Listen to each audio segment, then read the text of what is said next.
How do you stay calm when life feels chaotic? It's a question we've all wrestled with at some point, especially in a world that often feels overwhelming. Marcus Aurelius, one of history's most renowned Stoic philosophers, once said, "You have power over your mind, not outside events." These words, written nearly 2,000 years ago, still resonate deeply today. Stoicism isn't just an ancient philosophy, it's a practical toolkit for navigating the storms of modern life. It teaches us how to build emotional resilience, make clear decisions, and find peace even when everything around us feels uncertain. In this video, we'll explore 20 timeless Stoic practices, each grounded in ancient wisdom but designed to help you thrive in today's world. Whether you're facing stress at work, challenges in relationships, or uncertainty about the future, these principles can guide you toward greater clarity and calm. So let's dive in and discover how Stoicism can transform the way you approach life's toughest moments. Stoicism teaches us to distinguish between what we can and cannot control.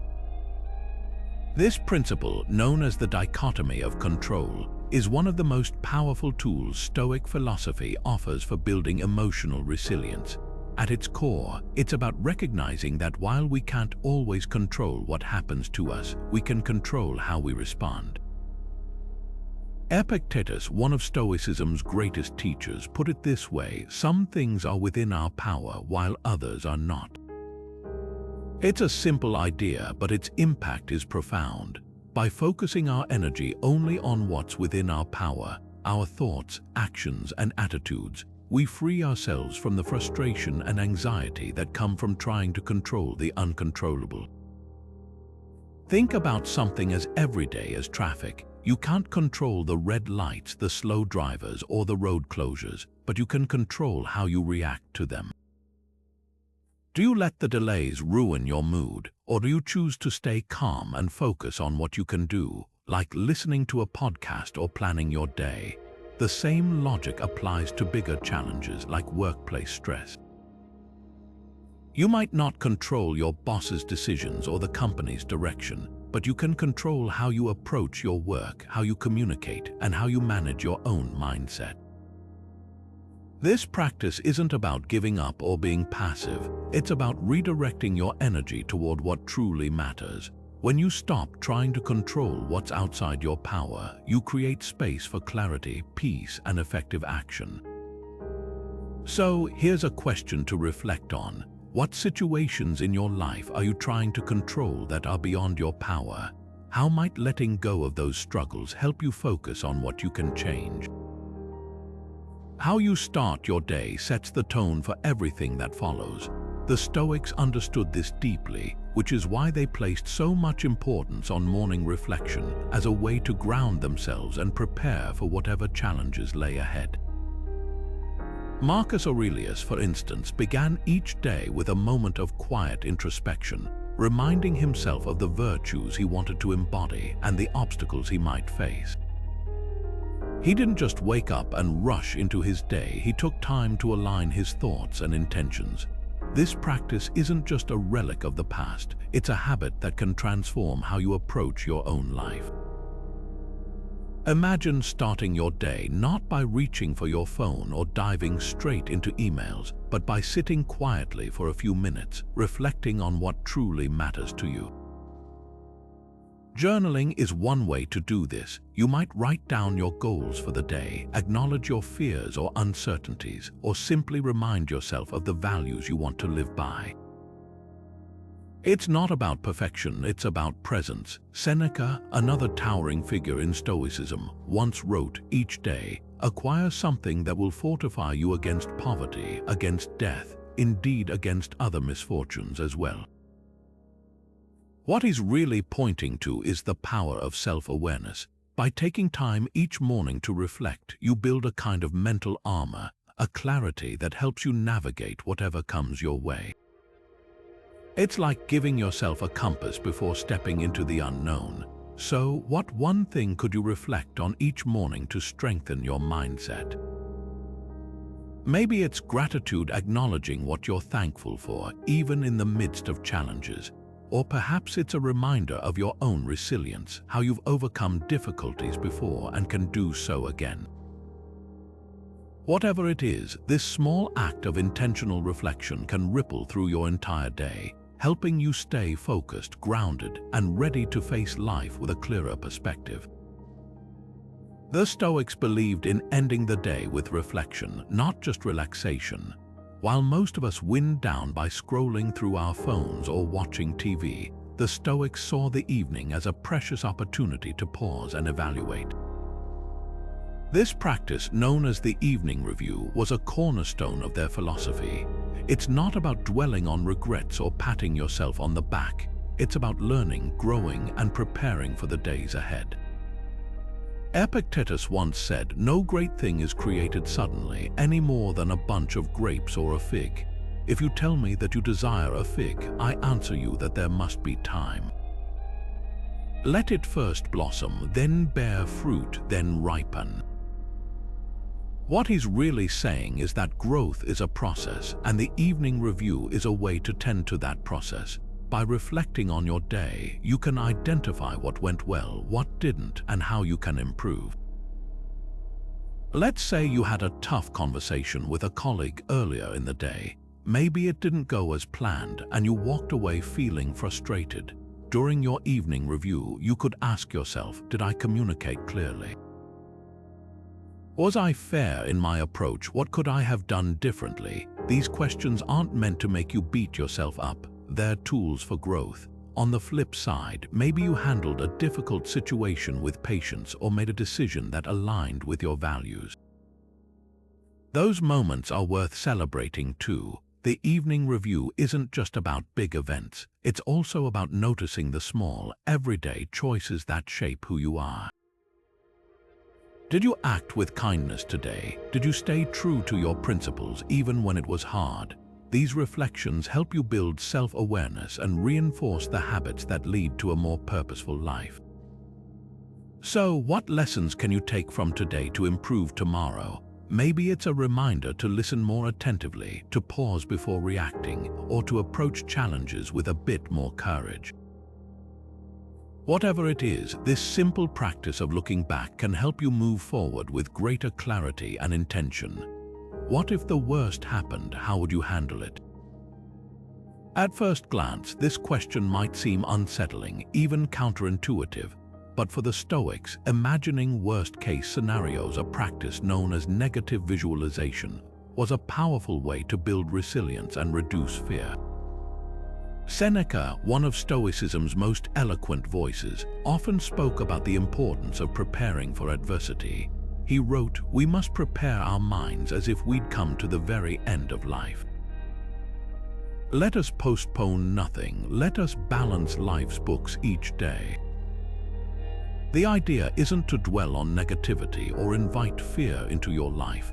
Instead, it's about confronting your anxieties head-on so they lose their power over you. By visualizing the worst-case scenario, you're not predicting it will happen, you're simply acknowledging that it could. And in doing so, you're better prepared to face it with clarity and composure if it ever does. Imagine, for instance, that you lost your job. It's a fear many of us carry, whether we admit it or not. Negative visualization would have you sit with that possibility for a moment. What steps would you take? How would you adapt? Who could you turn to for support? By walking through these questions, you're not only preparing for a potential challenge, you're also realizing that you're more capable and resourceful than you might think. This practice isn't just about preparing for major life events. It can also help with smaller, everyday fears. Maybe you're nervous about an important meeting or a difficult conversation. What's the worst that could happen? If you've already thought it through, you're less likely to be caught off guard. And when you're not caught off guard, you're better equipped to respond thoughtfully rather than react impulsively. At its heart, negative visualization is a tool for perspective. It reminds us that many of the things we fear aren't as catastrophic as they seem. It also highlights the impermanence of life, helping us appreciate what we have while we have it.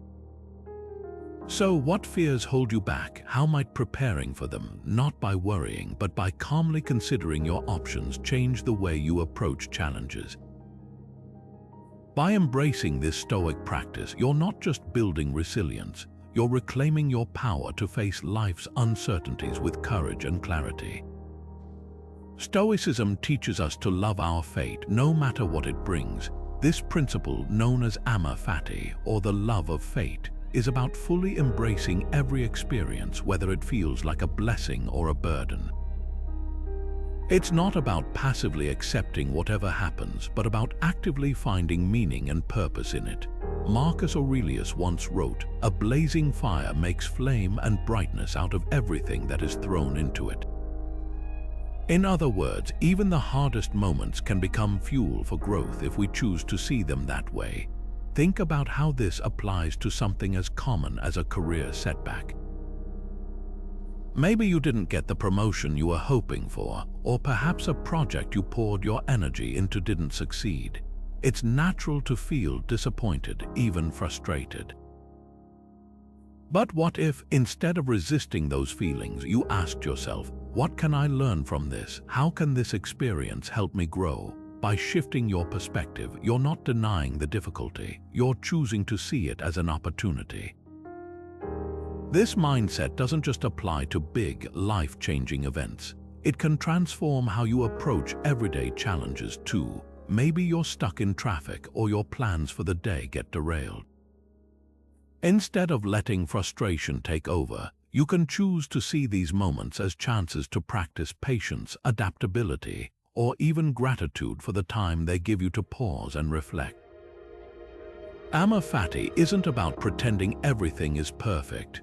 It's about recognizing that even the imperfect parts of life have value. When you stop fighting against what you can't change, you free up energy to focus on what you can do, whether that's learning, growing, or simply finding peace in the present moment. So, how might embracing your current challenges change your outlook? What if, instead of seeing obstacles as something to avoid, you saw them as something to engage with, to learn from, and even to appreciate? By loving your fate, you're not just accepting life as it is, you're transforming how you experience it, one moment at a time. What if today were your last day? How would you live it? This isn't meant to be a morbid question. It's an invitation to reflect on what truly matters. The Stoics called this practice Memento Mori, which translates to remember death. It might sound heavy at first, but its purpose is deeply empowering. By keeping the impermanence of life at the forefront of our minds, we're reminded to live with intention, clarity, and purpose. Seneca, one of Stoicism's most profound thinkers, often wrote about the brevity of life. He said, "It's not that we have a short time to live, but that we waste a lot of it." His words are a wake-up call, urging us to stop postponing what's important and start living fully in the present. Memento Mori isn't about fear or despair, it's about liberation. When we remember that our time is limited, we're more likely to focus on what truly matters and let go of what doesn't. Think about how this applies to your daily life. How often do we get caught up in trivial worries, petty arguments, or tasks that don't align with our deeper values? When we pause to reflect on life's impermanence, those things tend to fade into the background. Suddenly, the things that really matter, our relationships, our passions, our sense of purpose, come into sharper focus. Here's a practical way to bring this practice into your life. At the start or end of each day, take a moment to ask yourself, if today were my last, would I be proud of how I spent it? This simple question can help you reevaluate your priorities and make more intentional choices. Maybe it means spending more time with loved ones, pursuing a long-held dream, or simply being more present in the moments you often rush through. Memento Mori isn't about living in fear of the end, it's about living fully while you can. It's a reminder to stop waiting for the right time and start making the most of the time you have. So, what would you do differently if you truly remembered life's impermanence? How might this awareness change the way you approach your days, your relationships, and your goals? By embracing this Stoic practice, you're not just confronting mortality, you're reclaiming the ability to live with greater depth, meaning, and joy. Stoics believe that our reactions, not events themselves, cause suffering. This idea, often referred to as cognitive detachment, is a cornerstone of Stoic philosophy.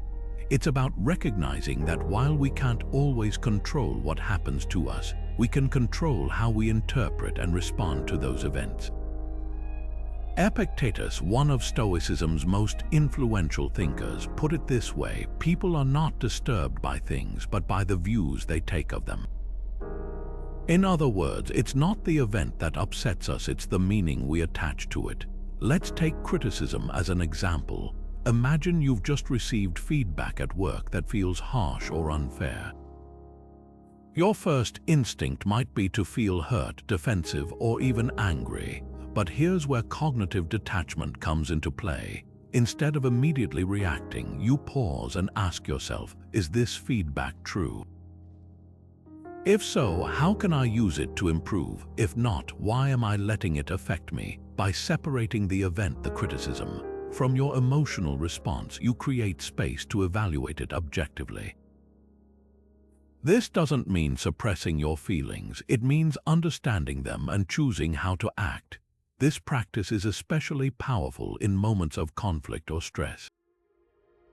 Think about a time when someone cut you off in traffic. It's easy to let frustration take over, but what if, instead of reacting, you simply observed the situation without judgment? You might realize that their actions have nothing to do with you, and that your emotional energy is better spent elsewhere. Cognitive detachment isn't about becoming indifferent or cold. It's about cultivating a sense of inner calm, even in the face of chaos. When you stop letting external events dictate your emotions, you gain a profound sense of freedom. You're no longer at the mercy of circumstances. Instead, you're in control of how you experience them. So, how could detaching from outcomes improve your emotional well-being? What situations in your life might feel less overwhelming if you approach them with this mindset? By practicing cognitive detachment, you're not just building resilience, you're reclaiming your ability to navigate life's challenges with clarity and composure. Gratitude is a cornerstone of Stoic philosophy, and for good reason. In a world that often feels focused on what's missing, more success, more time, more comfort, the Stoics remind us to turn our attention to what we already have. Marcus Aurelius, in his Meditations, frequently reflected on the importance of appreciating the present moment. He wrote, "When you arise in the morning, think of what a precious privilege it is to be alive, to breathe, to think, to enjoy, to love."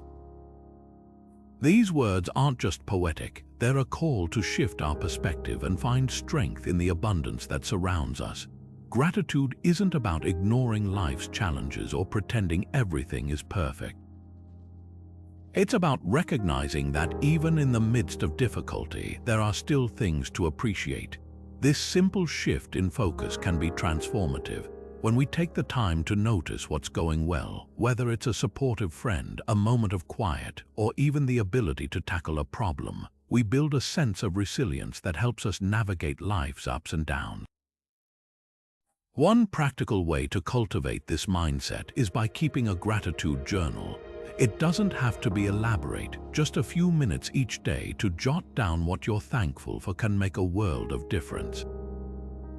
Maybe it's the warmth of sunlight streaming through your window, a kind word from a colleague, or even the small victory of finishing a task you've been putting off.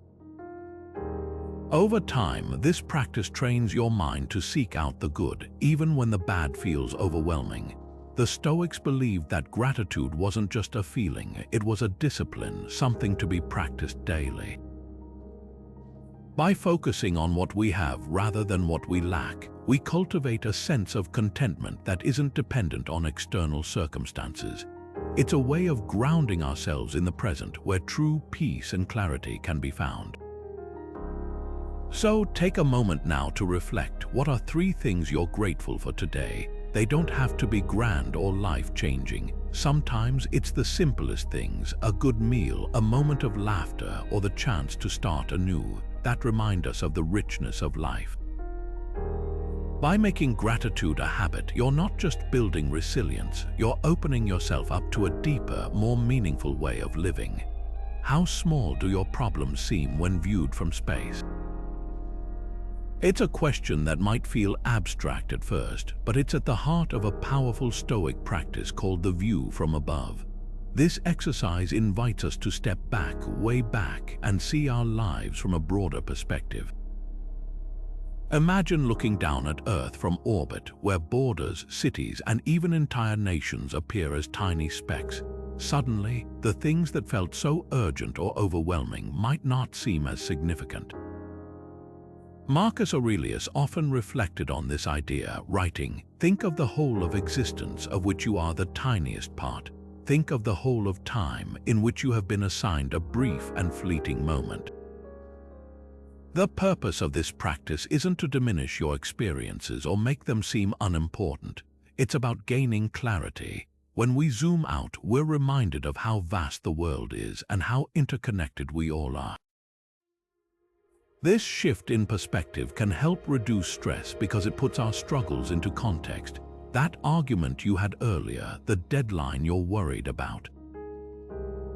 They're still real, but they might not feel as all-consuming when you consider the bigger picture. Let's take a practical example. Imagine you're feeling overwhelmed by a challenging project at work. Instead of fixating on the immediate stress, try thinking about how this project fits into the larger scope of your career or even your life. Is it something you'll remember in 5 years? 10. Now, take it a step further and consider how your work contributes to the world around you. Even small actions can ripple outward, creating impact in ways you might not see right away. The view from above also encourages empathy. When we recognize that everyone is navigating their own challenges, it becomes easier to approach conflicts with understanding rather than frustration. It's a reminder that we're all part of something much larger than ourselves, and that perspective can be deeply grounding.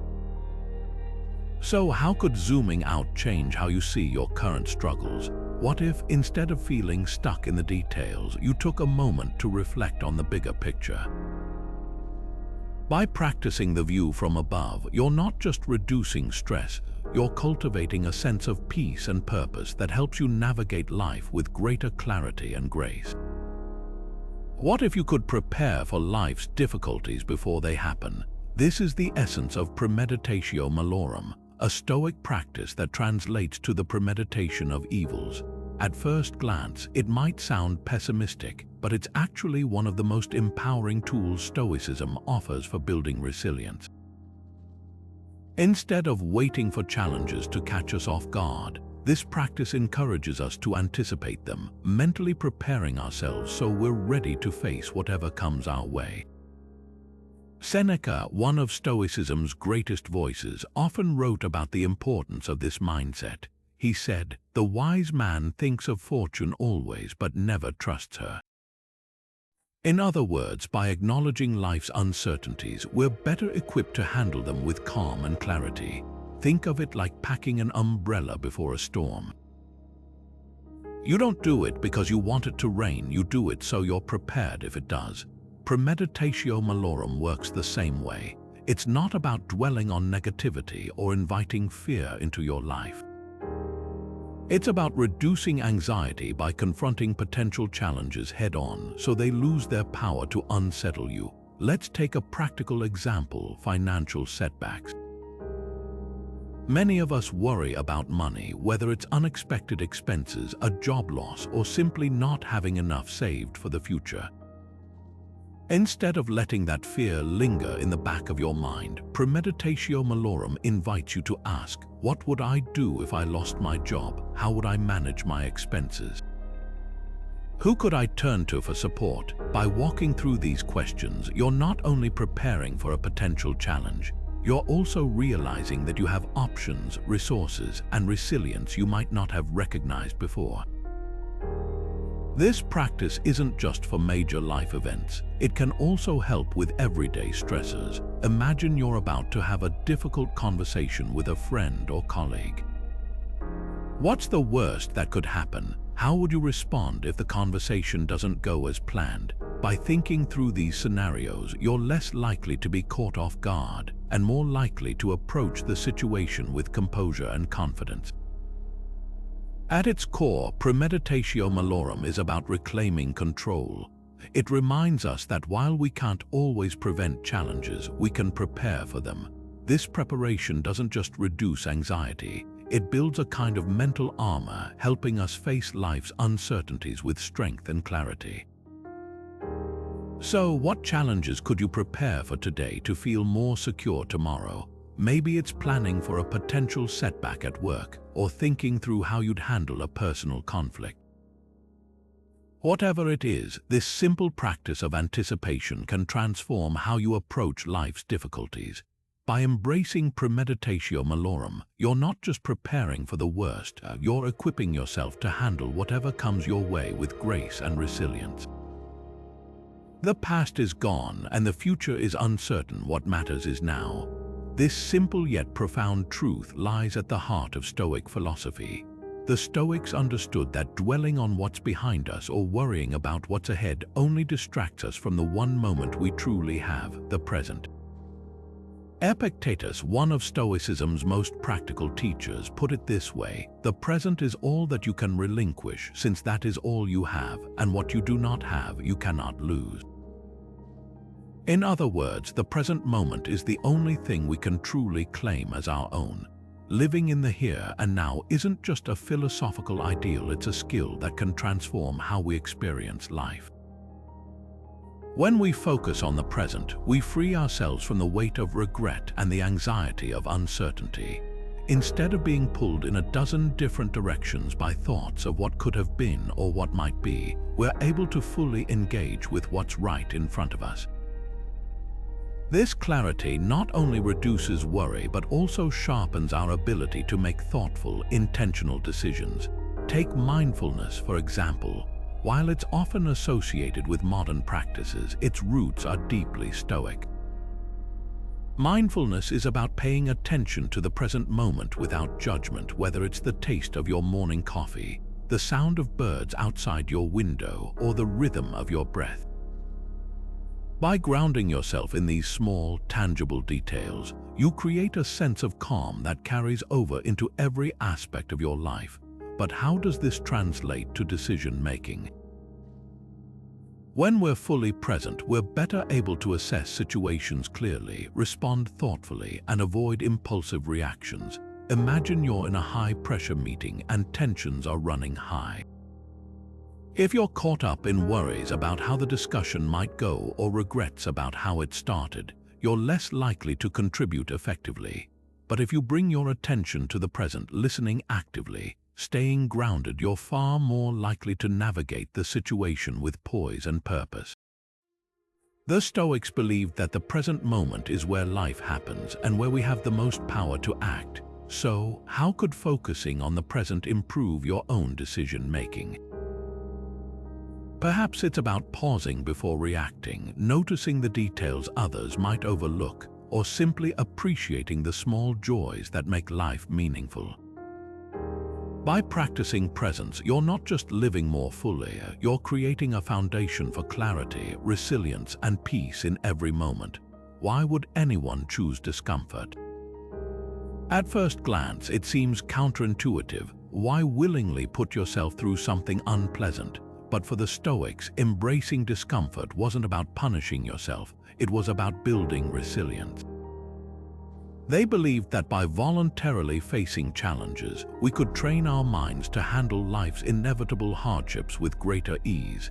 Seneca, one of Stoicism's most eloquent voices, put it this way: difficulties strengthen the mind as labor does the body. In other words, just as lifting weights builds physical strength, enduring discomfort strengthens our mental and emotional fortitude. This practice, known as voluntary discomfort, is about stepping outside your comfort zone in small, intentional ways.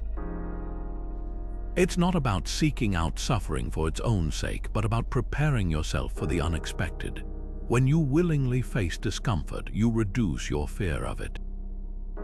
You learn that you're capable of enduring far more than you might think, and that realization is incredibly empowering. Let's take something as simple as cold showers. For many, the idea of stepping into icy water is anything but appealing. But when you choose to do it anyway, you're not just toughening your body, you're training your mind to stay calm under pressure. You're proving to yourself that you can handle discomfort, and that confidence spills over into other areas of your life. Fasting is another example.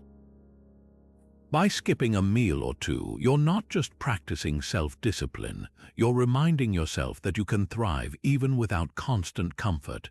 Seneca often wrote about the importance of preparing for adversity. He believed that by occasionally depriving ourselves of luxuries, we could appreciate them more deeply while also building the resilience needed to face harder times. It's like a mental rehearsal for life's challenges. When you've already practiced enduring discomfort, the real thing feels less daunting. So, what small discomfort could you embrace today to grow stronger? Maybe it's waking up earlier than usual, taking on a task you've been avoiding, or spending a day without your usual distractions. The key is to start small and build gradually. Each time you willingly step into discomfort, you're not just building resilience, you're reclaiming your ability to face life's challenges with confidence and composure. By choosing discomfort, you're choosing strength. Stoics believe that humility is the foundation of wisdom. It's a virtue that might not get as much attention as courage or discipline, but it plays a crucial role in fostering resilience and clear thinking. Humility isn't about thinking less of yourself, it's about thinking of yourself less. It's the ability to recognize that we don't have all the answers, and that's okay. In fact, it's more than okay, it's an opportunity to grow. Marcus Aurelius, in his Meditations, warned against the dangers of arrogance, writing, "You could leave life right now. Let that determine what you do and say and think." His words remind us that life is fleeting, and clinging to pride or ego only distracts us from what truly matters. When we approach life with humility, we open ourselves up to learning from others, to seeing the world more clearly, and to making decisions that are grounded rather than driven by ego. Here's a practical example. Imagine you're at work and a project you've poured your energy into isn't going as planned.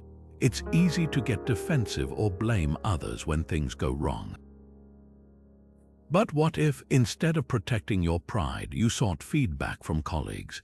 By asking for their perspective, you're not just gaining valuable insights, you're also building trust and showing that you value their input. That kind of humility can transform not just your work, but your relationships too. Humility also helps us stay grounded in the face of success.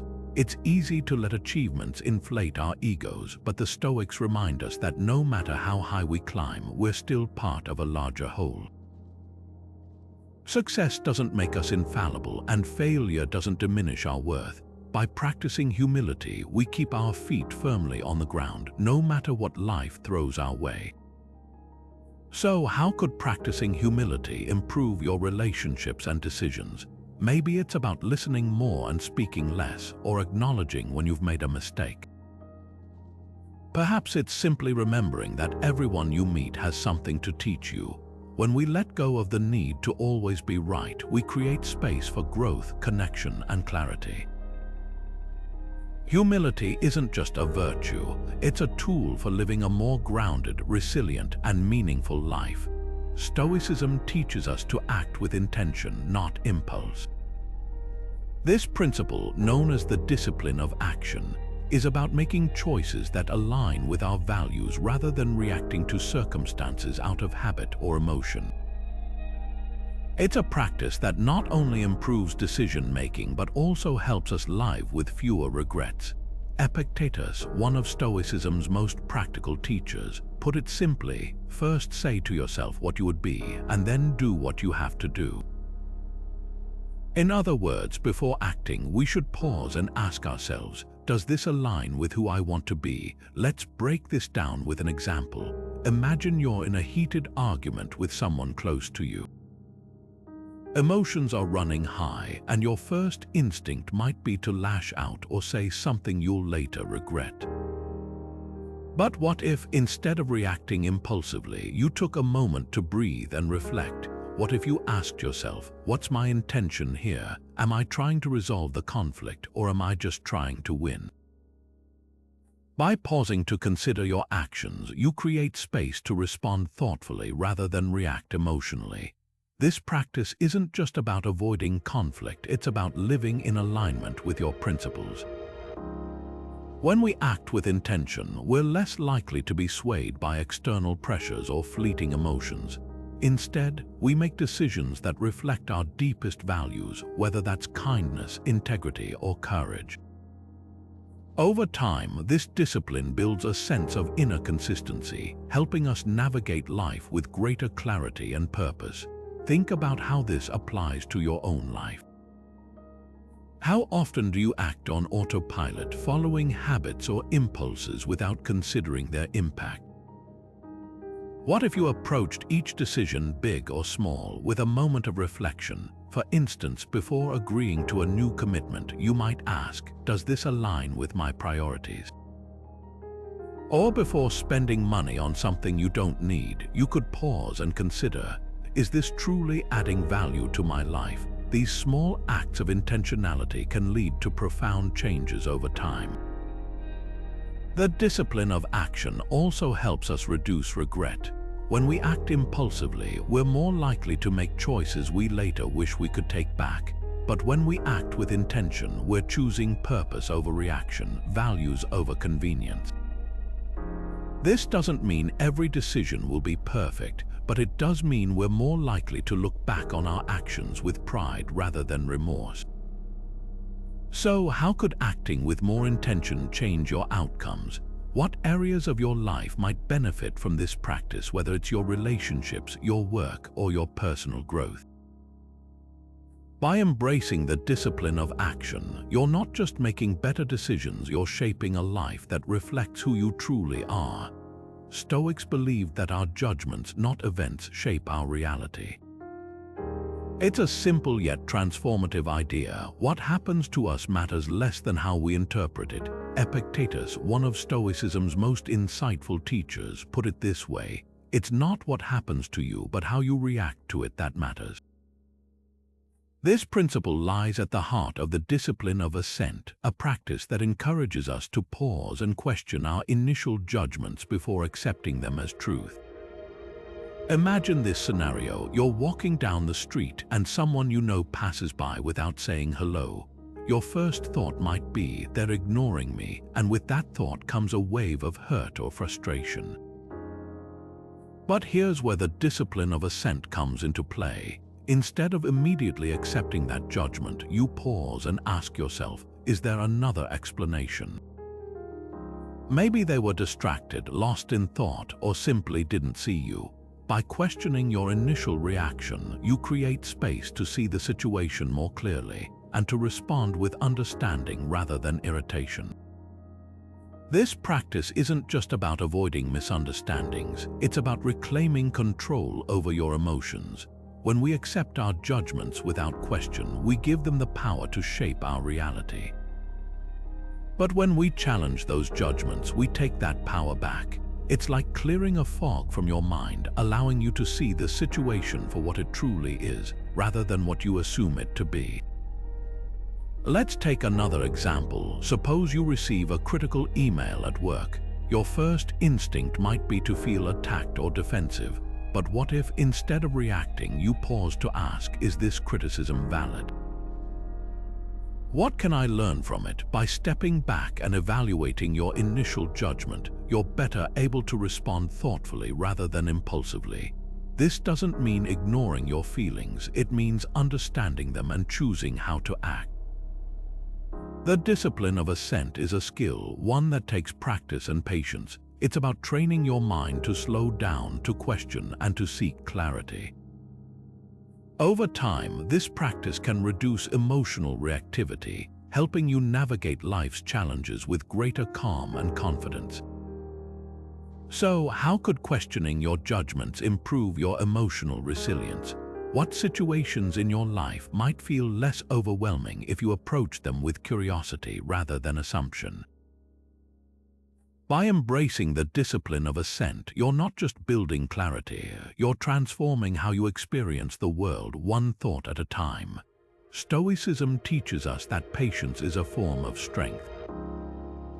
It's not about passively waiting for things to happen. It's about actively enduring challenges without letting frustration take over. This kind of patience isn't weakness, it's a deliberate choice to stay steady, even when the world feels chaotic. Marcus Aurelius, in his Meditations, often reflected on this idea, writing, "You have power over your mind, not outside events. Realize this and you will find strength." His words remind us that patience isn't just about time, it's about mindset. Think about how patience applies to something as universal as career growth. Many of us have felt the sting of setbacks, missed promotions, stalled projects, or the slow grind of building skills. It's easy to feel frustrated, even defeated, when progress seems out of reach. But what if, instead of resisting the waiting, we saw it as an opportunity? Patience allows us to focus on what we can control: our effort, our attitude, and our willingness to learn, while letting go of the rest. This doesn't mean ignoring the difficulty or pretending everything is fine. It means acknowledging the challenge while choosing not to let it define us. When we practice patience, we're not just enduring, we're building resilience. Each moment of waiting becomes a chance to strengthen our ability to stay calm, focused, and purposeful, even in the face of uncertainty. Consider how this mindset could transform your approach to setbacks. How often do we let impatience cloud our judgment, rushing decisions or giving up too soon? By embracing patience, we create space to reflect, adapt, and grow. It's like planting a tree. You can't rush its growth, but you can nurture it, knowing that with time it will bear fruit. So, how could practicing patience improve your ability to handle life's challenges? What if, instead of seeing delays as obstacles, you saw them as opportunities to build your strength and resilience? By cultivating patience, you're not just waiting for better days, you're preparing yourself to meet them with clarity and grace. Stoics believe that clinging to results leads to suffering.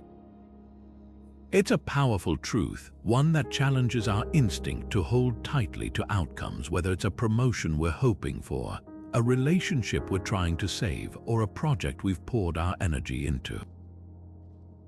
Marcus Aurelius once wrote, "If you are distressed by anything external, the pain is not due to the thing itself, but to your estimate of it." In other words, it's not the outcome that causes our pain, it's our attachment to it. This practice, often referred to as the art of letting go, is about releasing our grip on what we can't control and focusing instead on what we can. Seneca, one of Stoicism's most eloquent voices, put it bluntly, "We suffer more often in imagination than in reality." When we obsess over how things should turn out, we create unnecessary anxiety and disappointment. But when we let go of those expectations, we open ourselves up to peace and resilience. Think about a failed project, for example. You might have worked tirelessly on it, only to see it fall short of your goals. It's natural to feel disappointment, even frustration. But what if, instead of dwelling on what went wrong, you focused on what you gained from the experience? Maybe you learned new skills, built stronger relationships, or discovered a better way to approach similar challenges in the future. By letting go of the outcome, you're not dismissing its importance. You're simply freeing yourself from the weight of unmet expectations. This practice isn't just about big, life-altering events. It applies to everyday moments too. Maybe you're waiting for a reply to an important message, or you're worried about how a conversation will go. These are moments where letting go of control, of certainty, can bring a sense of calm. Instead of fixating on what you can't change, you can focus on how you choose to respond. So, what could you let go of today to feel freer? It might be an old grudge, a rigid expectation, or even a small worry that's been weighing on your mind. By releasing your attachment to outcomes, you're not giving up. You're reclaiming your ability to live with greater ease, clarity, and peace. The art of letting go isn't about losing control. It's about finding freedom in the present moment where life truly unfolds. Stoicism teaches us that kindness is not weakness but wisdom. It's a principle that might seem surprising at first, especially when we think of Stoicism as a philosophy focused on self-control and resilience. But the Stoics understood that true strength lies in how we treat others. Marcus Aurelius, one of the most influential Stoic thinkers, often reflected on this idea. He wrote, "What injures the hive injures the bee." In other words, our well-being is deeply connected to the well-being of those around us. Practicing kindness isn't just about being nice, it's about recognizing our shared humanity and choosing to act in ways that uplift everyone, including ourselves. Kindness, in the Stoic sense, is a form of strength because it requires us to rise above our instincts. When someone frustrates us, our first reaction might be to lash out or withdraw. But kindness asks us to pause, to consider their perspective, and to respond with compassion instead of irritation. This doesn't mean ignoring our own needs or tolerating mistreatment. It means approaching relationships with a sense of fairness and understanding, even when it's difficult. Let's take a practical example. Imagine a colleague makes a mistake that affects your work. It's easy to feel annoyed or even resentful. But what if, instead of reacting with criticism, you offered to help them fix the problem? By choosing kindness, you're not just strengthening your relationship, you're also building a more supportive environment where everyone feels valued. Over time, this approach fosters trust and collaboration, making it easier to navigate challenges together. Kindness also has a powerful ripple effect. When we act with compassion, we inspire others to do the same. It's like planting a seed. Small acts of generosity and understanding can grow into something much larger, creating a culture of mutual respect and resilience. This is especially important in moments of conflict or stress, where kindness can diffuse tension and open the door to constructive solutions. So, how could practicing kindness improve your emotional well-being? It might mean offering a listening ear to a friend in need, giving someone the benefit of the doubt, or simply smiling at a stranger. These small acts not only lift others up, but also remind us of our capacity for connection and empathy. By choosing kindness, we're not just building stronger relationships, we're cultivating a sense of inner peace and purpose that helps us thrive, even in the face of life's challenges. Stoics believed that silence is a source of strength and clarity. In a world that often rewards quick responses and loud voices, the practice of listening more and speaking less can feel counterintuitive. Yet, it's precisely in these moments of quiet that we find the space to think, reflect, and choose our words with care. Epictetus, one of Stoicism's most practical teachers, once said, "We have 2 ears and 1 mouth so that we can listen twice as much as we speak." This simple observation holds profound wisdom. Silence isn't just the absence of noise, it's a tool for cultivating self-control and deeper understanding. Consider how this applies to an argument. When tensions rise, our instinct is often to defend ourselves, to explain, to prove our point. But what happens when we choose silence instead? By pausing and truly listening, we create an opportunity to understand the other person's perspective, to de-escalate the situation, and to respond thoughtfully rather than react impulsively. Silence in this context isn't passive, it's an act of strength, a deliberate choice to prioritize understanding over winning. This practice extends far beyond conflicts. In conversations, silence allows us to absorb what's being said, to notice nuances we might otherwise miss, and to respond with greater empathy. It's a reminder that communication isn't just about speaking, it's about connecting. When we listen deeply, we show others that their thoughts and feelings matter, which in turn fosters trust and respect. The power of silence also lies in its ability to sharpen our decision-making. When we pause before speaking, we give ourselves time to consider our words, to weigh their impact, and to align them with our values. This moment of reflection can make all the difference, whether we're navigating a difficult conversation, making a professional decision, or simply offering advice to a friend. So, how could practicing silence improve your relationships and decisions? Perhaps it's about resisting the urge to interrupt, or choosing to listen fully before offering your thoughts. Maybe it's about embracing moments of quiet to reflect on your own actions and intentions. Whatever form it takes, the practice of silence invites us to slow down, to observe, and to act with greater intention. By embracing this Stoic principle, you're not just cultivating self-control, you're creating space for clarity, connection, and meaningful growth. Stoicism teaches us that courage is not the absence of fear, but action despite it. It's a principle that challenges our instinct to avoid discomfort or retreat from uncertainty. The Stoics understood that courage isn't about being fearless, it's about moving forward even when fear is present. Seneca, one of Stoicism's most profound voices, wrote, "Sometimes even to live is an act of courage." His words remind us that courage isn't reserved for grand, heroic moments. It's woven into the fabric of everyday life. At its core, courage is about facing what's difficult, whether it's a personal challenge, a professional risk, or an emotional hurdle. It's the willingness to step into the unknown, to embrace discomfort, and to act in alignment with our values, even when it feels hard. This kind of courage builds resilience because it trains us to confront adversity head-on rather than avoiding it. Over time, these small acts of bravery add up, strengthening our ability to navigate life's uncertainties with clarity and confidence. Think about a modern example like speaking up at work.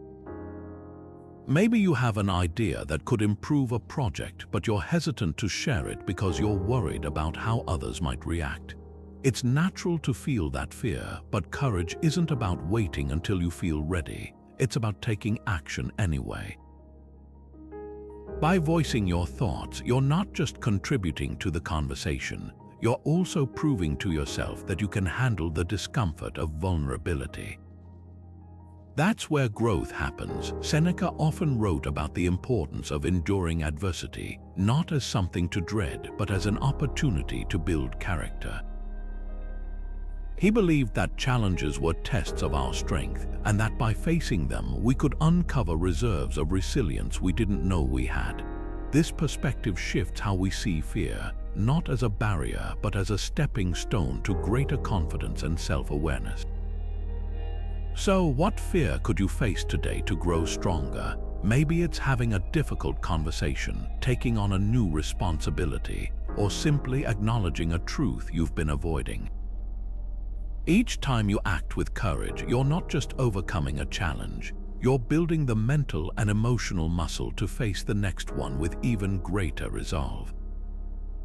By embracing this Stoic practice, you're not just surviving life's difficulties, you're thriving through them one courageous step at a time.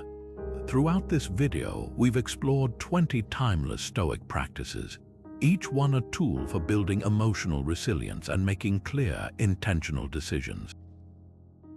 From understanding the dichotomy of control to embracing discomfort, from reflecting on life's impermanence to cultivating kindness, these principles are more than just ancient wisdom, they're a roadmap for thriving in today's complex world. Together, they form a powerful framework for navigating life's challenges with clarity and calm. What makes these practices so enduring is their universality. Whether you're facing stress at work, uncertainty in relationships, or the weight of personal struggles, Stoicism offers a way to ground yourself, to find strength in adversity, and to act with purpose. Marcus Aurelius once wrote, "The soul becomes dyed with the color of its thoughts." This profound truth reminds us that our mindset shapes our reality. When we fill our minds with Stoic principles, we're not just reacting to life, we're shaping it. As we wrap up, take a moment to reflect. Which of these practices resonate most with you? Is it the power of gratitude, the clarity of the view from above, or the strength of voluntary discomfort? Each of us will connect with different aspects of Stoicism, and that's the beauty of it. These practices are tools you can adapt to your own life, your own challenges, and your own growth. So, what's one step you can take today to bring Stoic wisdom into your life? Maybe it's starting a morning reflection, practicing cognitive detachment, or simply choosing kindness in a moment of frustration. Small, consistent actions are where transformation begins. Before you go, I'd love to hear your thoughts. Which Stoic practice speaks to you most? How do you see yourself applying it? Share your reflections in the comments below. And if you found this video helpful, consider subscribing for more insights on Stoicism and living with purpose. Together, let's continue this journey toward clarity, resilience, and a life well lived.